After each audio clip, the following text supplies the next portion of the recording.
संपूर्ण जगाला एकीकडे कोरोनाने ग्रासले असताना आता पुन्हा निसर्गात हळूहळू बदल होताना दिसत आहे। पावसाळा, हिवाळा, उन्हाळा ऋतुचक्र असताना परतीचा पाऊस जेमतेम पूर्णविरामाकडे वाटचाल करीत आहे। ऋतू बदलला की आरोग्यावर काही ना काही परिणाम होणारच। ज्याची प्रतिकारशक्ती बलशाली असेल असे मात्र आजारापासून वाचतात, तर प्रतिकारशक्ती कमी असणाऱ्यांमध्ये अनेक आजारांचे निमंत्रण मिळते। थंडीचा गारवा निर्माण झाला असता पुन्हा सर्दी, ताप, खोकला तसेच इतर साथीच्या रोगांना निमंत्रण मिळते।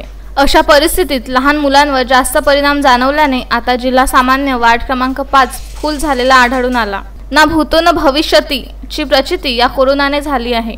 अमरावती जिल्ह्यातून मात्र दररोज 200च्या वर कोरोना बाधित रुग्ण आढळून येत आहे। अशाच परिस्थितीमध्ये अनेक रुग्णांची धाव शासकीय रुग्णालयाकडे घेत आहेत। अमरावती जिल्ह्यात डेंग्यू, हिवताप, सर्दी, खोकला सह मोठा डेंजर समजला गेलेला कोरोनाचा रुग्ण आढळून आल्याने प्रशासन सुद्धा चिंतेत आहे।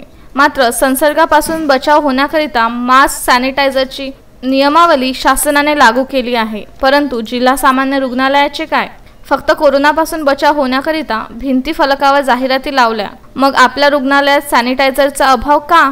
रुग्णासोबत रुग्णांचे नातेवाईक आल्यावर त्यांना सॅनिटायझरने हात धुण्याकरिता वणवण करावी लागत आहे आणि याच रुग्णालयातील अनेक अभावामुळे डॉक्टर, परिचारिकेसह रुग्णांना संसर्ग होऊन मृत्युमुखी पडले आहे। कोरोना वगळता इतर किरकोळ रुग्ण उपचाराकरिता एकेकाळी मोठी गर्दी असायची, मात्र या रुग्णालयात कोरोना संसर्ग होऊ शकते या भीतीने अनेक रुग्णांनी सामान्य रुग्णालयाला पाठ दाखवली आहे। गेल्या 6 महिन्यात आरोग्याची काळजी काय असते याची शिकवण आज नागरिकांना दिसून आली आहे। खासगी रुग्णालयात मात्र आज इतर आजारासाठीही मोठी फी वाढल्याने कोरोना तर नाही पण इतर आजारही नको गा देवा अशी प्रचिती सर्वसामान्य नागरिकांना दिसून येत आहे। Vidarbha news bureau, Amravati.